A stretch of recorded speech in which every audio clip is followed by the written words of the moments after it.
धर्म शास्त्रों में सुधार की जरूरत क्यों? साथियों, हो सकता है कि कुछ लोग शायद यह नहीं समझ सके हों कि धर्म को तबाह करने का मेरा क्या अभिप्राय है। कुछ लोगों की नज़र में मेरा यह विचार विद्रोही और कुछ के लिए क्रांतिकारी हो सकता है। इसलिए मुझे अपने पक्ष का दृष्टिकोण स्पष्ट करने की जरूरत है। पता नहीं आप लोग सिद्धांतों और नियमों में कोई फर्क मानते हैं या नहीं, लेकिन मैं जरूर मानता हूँ। मैं इनमें फर्क ही नहीं मानता, इस फर्क को वास्तविक और महत्वपूर्ण भी मानता हूँ। नियम व्यवहारिक होते हैं जो निश्चित आदर्शों के अनुसार व्यक्ति के आदतन आचरण को दर्शाते हैं, जबकि सिद्धांत बौद्धिक होते हैं जो चीजों को परखने के उपयोगी साधन हैं। ये नियम व्यक्ति को यह बताते हैं कि किस काम को करने के लिए कौन सी विधि या तरीका या साधन अपनाया जाना चाहिए। सिद्धांत काम की कोई निश्चित विधि निर्धारित नहीं करते। खाना पकाने की विधि की तरह नियम भी हमें यह बताते हैं कि क्या किया जाए और कैसे किया जाए। इसके विपरीत न्याय के सिद्धांतों की तरह सिद्धांत मुझे मुद्दे के बारे में बताता है, जिसके लिए उसे अपनी इच्छा व उद्देश्य की दिशा पर विचार करना होता है। सिद्धांत ही व्यक्ति को मार्गदर्शन कर बताते हैं कि किसी बात पर विचार करते समय किन महत्वपूर्ण बातों को ध्यान में रखना चाहिए। नियमों और सिद्धांतों के इस फर्क के कारण ही संपन्न हुए कार्य की क्वालिटी और विषय वस्तु का फर्क स्पष्ट हो जाता है। नियमों के अनुसार कोई अच्छा काम करना सिद्धांतों के अनुसार अच्छा काम करने से अलग होता है। सिद्धांत गलत होते हुए भी इसके तहत किया गया काम जिम्मेदारी, चेतना तथा महत्व का हो सकता है। इसी तरह नियम सही हो सकता है और इसके तहत किया गया काम या क्रिया मशीनी होता है।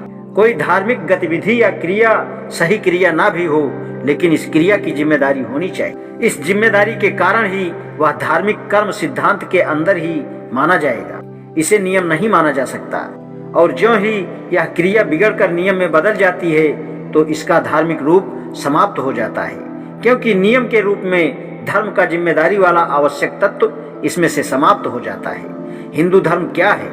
क्या यह सिद्धांतों का समूह है या नियम कानूनों का संग्रह? वेदों और स्मृतियों में बताए अनुसार तो हिंदू धर्म पशुओं की बलि, सोशल, पॉलिटिकल तथा साफ सफाई के नियमों व बंधनों का ढेर मात्र है। सब खिचड़ी की तरह है। हिंदू जिसको धर्म कहते हैं वह और कुछ नहीं है, सिर्फ आदेशों और बंधनों का पुलिंदा मात्र है। हिंदू धर्म वह वास्तविक धर्म है ही नहीं जिसमें आध्यात्मिक सिद्धांत हो तथा विश्व के सभी समुदायों के लिए हर समय हर काम के लिए उपयोगी हो। ये तत्व हिंदू धर्म में मौजूद ही नहीं है, और यदि थोड़े है भी तो हिंदुओं के जीवन में वह कोई निर्णायक भूमिका नहीं निभाते हैं। हिंदू के जीवन पर प्रभाव नजर नहीं आता है।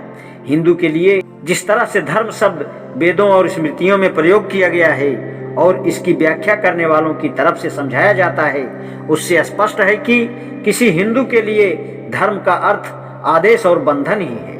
वेदों में प्रयोग किए गए धर्म शब्द का अर्थ है धार्मिक उपदेशों या अनुष्ठानों। दार्शनिक जैमिनी ने अपनी किताब पूर्व मीमांसा में धर्म की परिभाषा दी है। एक इच्छा के अनुसार लक्ष्य या परिणाम जिसे वैदिक परिच्छेदों में बताया गया है या जो वेदों में निर्देशित हो। सरल भाषा में यूं कह सकते हैं कि हिंदू लोग जिसे धर्म कहते हैं वह वास्तव में कानून या नियम है, या अधिक से अधिक कानून सम्मत वर्णनीति है। सच पूछा जाए तो मैं ऐसे नियमों और आदेशों के कानूनी संग्रह को धर्म मानने से इनकार करता हूँ। हिंदुओं के इस कानूनी संग्रह को धर्म के रूप में गलत पेश किया गया है। इसकी पहली बुराई यह है कि इसमें मनुष्य के नैतिक जीवन तथा तर्क व विवेक के प्रयोग की आजादी खत्म हो जाती है। वह ऊपर से थोपे हुए नियमों का गुलाम बनकर रह जाता है। इसमें अपने आदेशों के प्रति कोई वफादारी नहीं होती है और सिर्फ नियमों व आदेशों का पालन ही जरूरी है। इसके अलावा इसकी सबसे बड़ी बुराई तो यह है कि इसमें जो नियम पहले लागू थे वे आज भी लागू हैं और भविष्य में भी हमेशा वही नियम लागू रहेंगे। साथ ही नियम सभी वर्गों के लिए समान नहीं होने के कारण अन्यायपूर्ण व अधर्म है। अब चूंकि ये नियम हमेशा हमेशा के लिए बन गए हैं, इसलिए यह अन्याय भी हमेशा के लिए शाश्वत यानी अस्थायी हो गया है, अर्थात इसे आगे की पीढ़ियों को भी इसी तरह भोगना पड़ेगा।